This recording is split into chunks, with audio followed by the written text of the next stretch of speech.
ceci est l'histoire du frère d'un artiste du quartier latin du Congo, mort et ressuscité par le Seigneur. Cette histoire est encore disponible sur plusieurs chaînes YouTube. J'aime trop écouter mes chansons. J'ai une inspiration incroyable. Ma voix est tellement belle. Je suis sûr que je serai aussi célèbre que Koffi Olomide, Fally Ipupa, et tous les autres qui sont passés par le quartier latin avant moi. J'irai voir mon arrangeur pour mon nouveau son. Je crois que ce son va vraiment cartonner, mon frère. Tu as constaté les arrangements que j'ai faits sur le morceau? Je kiffe grave. Je suis fan de moi-même. D'ici 3 mois, je serai déjà connu dans le pays. Ça va cartonner dans les bars et les restaurants. Et je serai l'un des meilleurs dans le quartier latin. J'en suis certain aussi.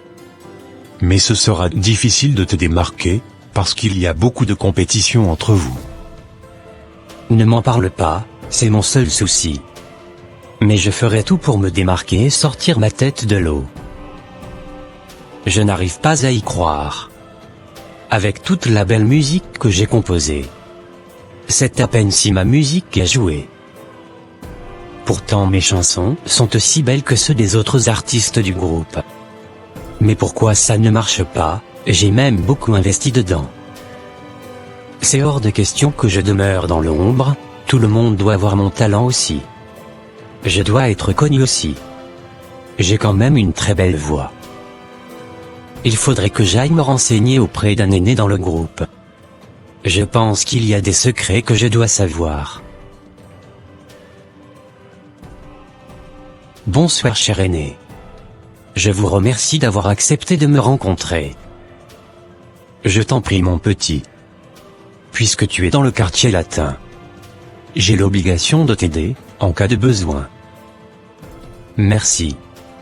En réalité, je suis venu vous demander des conseils par rapport à l'album que j'ai sorti il y a quelques mois. Ah je vois. Je crois avoir entendu un des titres. C'est bien. Tu as fait une belle performance. Oui mais justement, il n'y a que mes amis et ma famille, ainsi que quelques personnes, qui connaissent ma musique. Je ne suis pas assez reconnu comme cela se devrait dans le groupe non plus. Cet album devrait normalement cartonner fort. Mais au lieu de ça, je n'ai rien eu. Je voudrais donc savoir s'il y a une astuce ou une stratégie pour booster ces chansons et avoir des millions de vues. Si tu es mentalement fort, tu pourrais être aussi célèbre que moi. Il y a des moyens pour réussir dans le monde de la musique, mais il faudra payer le prix. Je suis prêt à payer le prix qu'il faut si vous pouvez me guider. Je vais t'introduire dans la loge du groupe. Si c'est vraiment le succès que tu veux. Merci grand frère. Je t'en prie mon petit. Année 2010. Bonsoir maître. Bienvenue dans la loge maçonnique. Ici tu auras accès à la réalisation de tous tes vœux. Dis-moi ce que tu désires. Merci maître. J'aimerais avoir le succès et la célébrité, que mes albums soient aimés de tout le monde. Noir comme blanc, petit comme grand doivent apprécier mes morceaux. Ok sans souci. Mais pour cela, tu devras nous donner 3 membres de ta famille. Tes parents sont encore en vie. Tu as combien de frères et sœurs? Oui mes parents sont encore en vie. Et nous sommes 7 enfants. Tu vas nous donner le nom de 3 personnes dans ta famille restreinte. Ton père, ta mère, et ton frère aîné. Et ils vont mourir de quelle manière? Nous allons les frapper par le diabète. Ils vont mourir un à un. Nous allons faire ça discrètement, pour ne pas éveiller les soupçons. Je vois. Je vais donner donc mon père, ma mère et mon frère Jean-Paul. Ok, pas de problème. Je suis d'accord. Super, écris-nous le nom de chacun d'eux sur 3 feuilles différentes avec un bic rouge. Et tu déposeras les noms dans la caisse, qui est là-bas derrière toi. Ce sera ton paiement pour la loge. Après la mort des 3, tu seras toi-même étonné du succès que vont connaître tes chansons. Merci maître. J'ai bien compris. Une semaine après. Je ne me sens pas bien du tout depuis hier. J'ai une envie excessive d'uriner. J'ai la vision trouble, j'ai également mal au cœur. Je crois que tu dois me conduire à l'hôpital. Attends, j'irai prendre la clé de ma voiture. D'accord, fais vite chérie.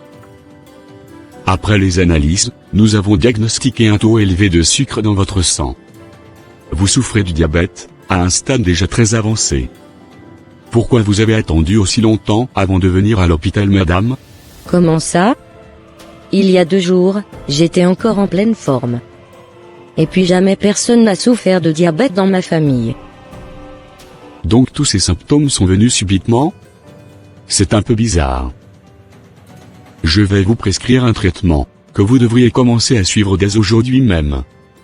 Nous allons vous garder ici, pour voir l'évolution, parce que votre cas est critique. D'accord docteur. Valérie Caboué. Aujourd'hui c'est ton tour, je prends maintenant ton âme pour le succès de ton fils. Que l'esprit de mort t'enveloppe et te mène ici. Papa, je viens d'apprendre la nouvelle.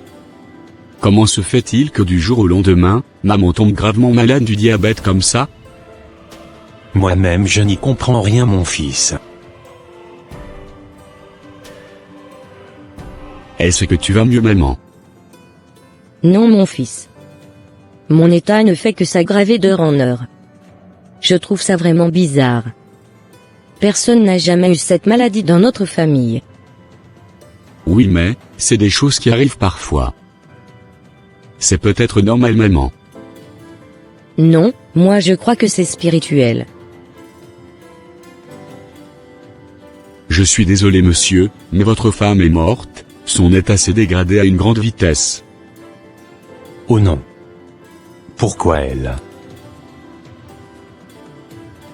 Je n'arrive pas à croire que maman nous a quittés. J'ai vraiment mal. Je souffre énormément. Du courage papa, ça va aller. Bon, maman est morte, il reste le tour de papa. Je ne suis plus trop loin du succès. 2012, 2 ans après. Mais qu'est-ce qui m'arrive depuis tout à l'heure? Je ne me sens pas du tout bien.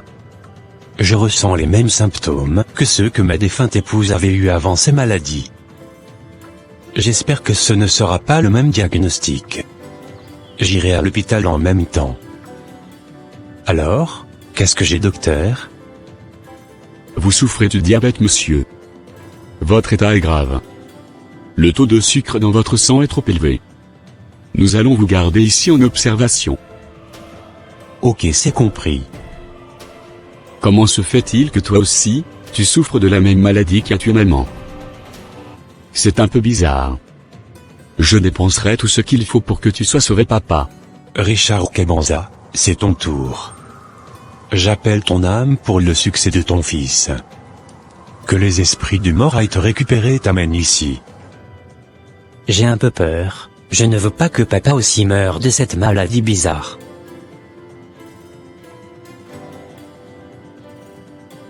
Ne t'en fais pas. Il va s'en sortir. Gardons la foi.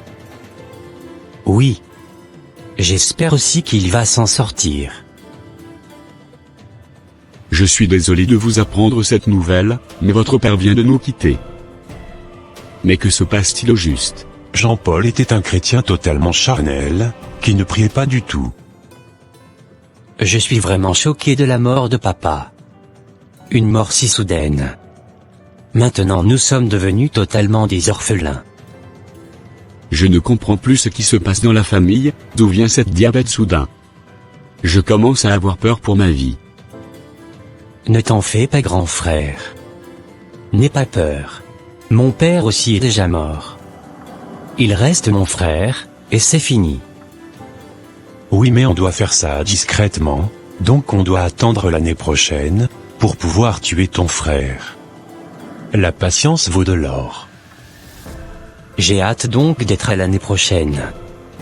J'ai hâte que ma carrière commence. C'est ainsi que Samuel avait sacrifié ses parents, mais à la mort de son frère, le Seigneur Jésus fait une chose incroyable. À suivre.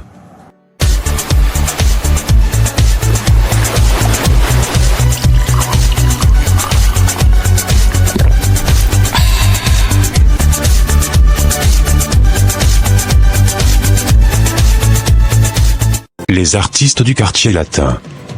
Suite. Ça fait 2 jours que je me sens de plus en plus mal chaque jour. Je ferais mieux d'aller à l'hôpital. Croyez-vous en Dieu? Oui docteur, pourquoi vous me posez cette question? Le taux de sucre dans votre sang est exagérément élevé. Je suis étonné que vous soyez encore en vie. Certainement c'est Dieu qui vous maintient encore en vie. Ne me dites pas que j'ai le diabète docteur. Effectivement monsieur, vous avez le diabète. Et votre cas est déjà critique.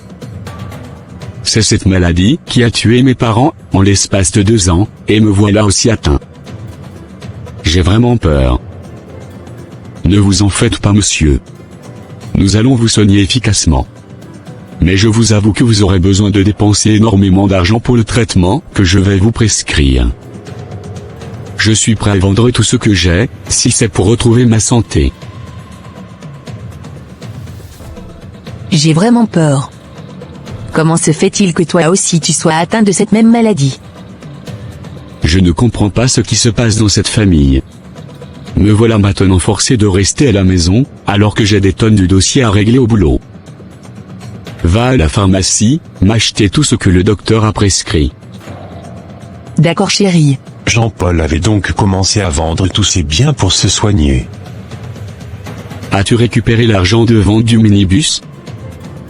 Oui mais tu ne travailles plus, et depuis lors, nous ne faisons que vendre tous nos biens, à cause de cette maladie. Comment allons-nous continuer à manger? Tu veux que je meure comme mes parents? Non mais, je m'oppose farouchement à ce que tu vendes le dernier bus.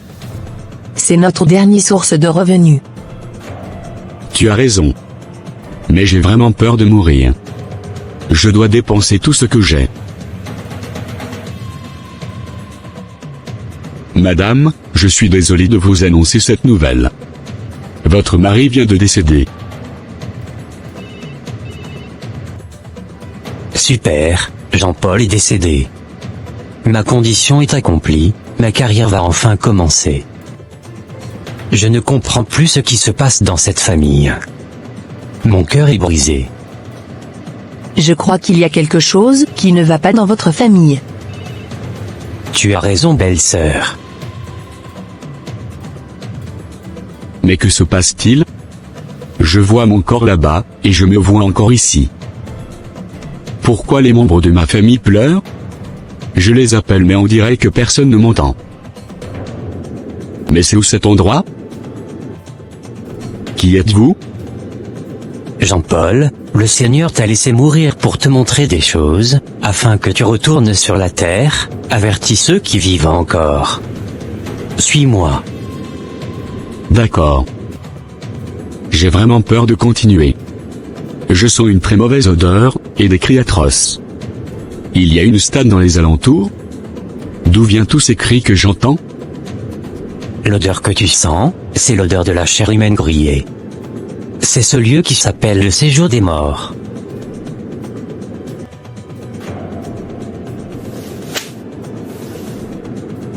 Esprit maléfique, arrête de me torturer, jette-moi plutôt dans le lac de feu. Tu m'appartiens. C'est moi qui décide comment je veux que tu y souffres. Je reconnais ce monsieur. C'était un dirigeant de notre pays. Lorsque tu rentreras, dis aux dirigeants de ne pas faire des alliances avec les forces du mal pour pouvoir avoir des postes, ou maintenir leur pouvoir. Oh mon Dieu, ce que je vois est insupportable. Pourquoi ces esprits géants maltraitent toutes ces personnes? Toutes ces personnes que tu vois, sont ceux qui sont morts dans leurs péchés, et qui ont refusé l'évangile de Dieu. Ils ont refusé eux-mêmes, d'être sauvés, en refusant la main que Dieu a tendue à l'humanité. Ils ont méprisé l'agneau de Dieu, mort pour les sauver. Dieu ne peut-il pas les faire quitter ce lieu horrible, et leur donner une seconde chance? Ils souffrent trop. C'est insupportable. Non. Il est écrit, il est réservé à l'homme de mourir une seule fois, après quoi vient le jugement. Ils attendront tous ici jusqu'au jour du jugement.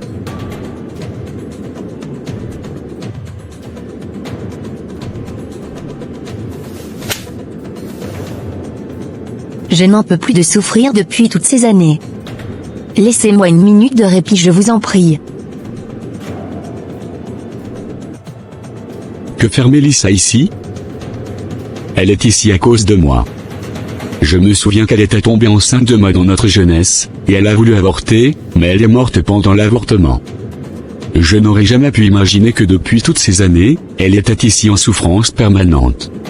Avertis toutes les personnes que tu pourras de ne pas vivre selon leur volonté, mais de chercher à accomplir la volonté du Dieu vivant. Dis aux jeunes femmes que si elles tombent enceintes de ne pas avorter, car ceci est un meurtre. Maintenant, je vais te montrer Jézabel, l'esprit qui séduit toutes les femmes de la terre et les hommes politiques. Je le jure par ma force et ma puissance. Toutes les femmes de la terre m'appartiennent. Aucune femme n'entrera au ciel, elles m'appartiennent toutes, je vais tous les amener en enfer avec moi, grâce aux cheveux artificiels, aux faux ongles, à mes poudres, et à toutes mes parures qu'elles utilisent. Pourquoi cette femme jure qu'aucune femme n'ira vers Dieu? Pourquoi ses pieds sont comme les pieds d'un cheval? Sur les marchés de la terre, il y a beaucoup de marques de produits ou d'articles qui viennent du monde des ténèbres. Beaucoup de femmes sur la terre utilisent certains articles, ne sachant pas que cela vient de Jézabel, l'esprit de séduction. Elle envoie sur la terre beaucoup de produits, des poudres, des ongles, des cheveux et beaucoup d'autres choses qui sont vendus dans les boutiques ou les marchés. Les femmes de la terre n'arrivent pas à savoir ce qui est dangereux ou pas. Et elles tombent ainsi dans le piège de cet esprit. Lorsqu'un humain utilise les objets ou des choses qui appartiennent à un démon, c'est une alliance qui est établie. Comment les femmes feront pour savoir si un produit vient des ténèbres ou pas? Il faudrait pour cela qu'elles soient extrêmement sensibles au Saint-Esprit de Dieu, pour savoir ce qui est bon ou pas. Le mieux c'est de s'abstenir d'acheter les cheveux artificiels, les faux ongles, et toutes ces choses à mettre sur leur corps, car en réalité leur corps, c'est le temple du Saint-Esprit. Sortez-moi de ce feu, Seigneur. Et je promets que plus jamais, je ne servirai Satan. Je reconnais ce monsieur.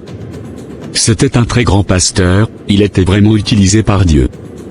Pourquoi il se retrouve ici aussi? Il ne servait pas le Seigneur Jésus.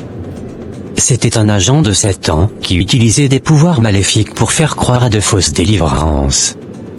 Il vendait des huiles, des mouchoirs, et donnait plein d'enseignements que Dieu n'agréait pas dans son Église. Beaucoup de personnes qui le suivent se sont retrouvées ici à cause de lui. Lorsque tu seras sur la terre, dis aux gens de ne pas être fans de leur pasteur en les suivant aveuglément, mais plutôt de suivre la vérité de la parole de Dieu, d'analyser chaque homme de Dieu, pour savoir s'ils sont des vrais serviteurs de Dieu. Jean-Paul, maintenant nous allons te renvoyer sur la terre, n'oublie pas de dire tout ce que tu as vu et entendu ici, ceci est une mission pour toi. Pendant ce temps, le corps de Jean-Paul était encore à l'hôpital, en attendant d'être amené à la morgue la plus proche. Votre mari vient de ressusciter. Il est assis dans la chambre où on avait mis son corps. Quoi? Comment c'est possible? Que quoi? Son esprit est revenu se venger. Je suis sûr qu'il sait que je suis derrière sa mort. J'ai peur, mon Dieu. Je suis au courant de tout, je sais que c'est toi qui as tué papa et maman, et tu as voulu le faire avec moi aussi. Mais sache que je t'aime malgré tout, je t'aime encore plus qu'avant. Lorsque je suis sorti de mon corps, j'ai vu un ange de Dieu qui m'a amené dans un endroit horrible où il y a des myriades de personnes qui souffrent en permanence. Tous ceux qui sont morts en faisant des choses semblables à ce que tu m'as fait. Tous ceux qui meurent dans le péché sans connaître le Seigneur Jésus. Si tu ne te répètes pas, tu iras dans cet endroit, et je ne le souhaite à personne, personne ne mérite d'aller dans cet endroit, c'est insupportable. Je te pardonne ce que tu m'as fait, et ce que tu as fait à nos parents. Et je t'invite aujourd'hui à donner ta vie à Jésus. Moi aussi j'étais un chrétien charnel, mais aujourd'hui, je suis revenu à Dieu de tout mon cœur. J'ai compris l'importance d'avoir Jésus dans sa vie aujourd'hui, en voyant la souffrance de toutes ces personnes. Je t'assure que tu ne peux pas supporter. J'étais aveuglé par la recherche de la célébrité et la gloire. Merci de me pardonner ce que j'ai fait. J'accepte de suivre le Seigneur. Et de tout faire, pour que tu partages ce témoignage partout, afin que tout le monde soit averti et soit sauvé.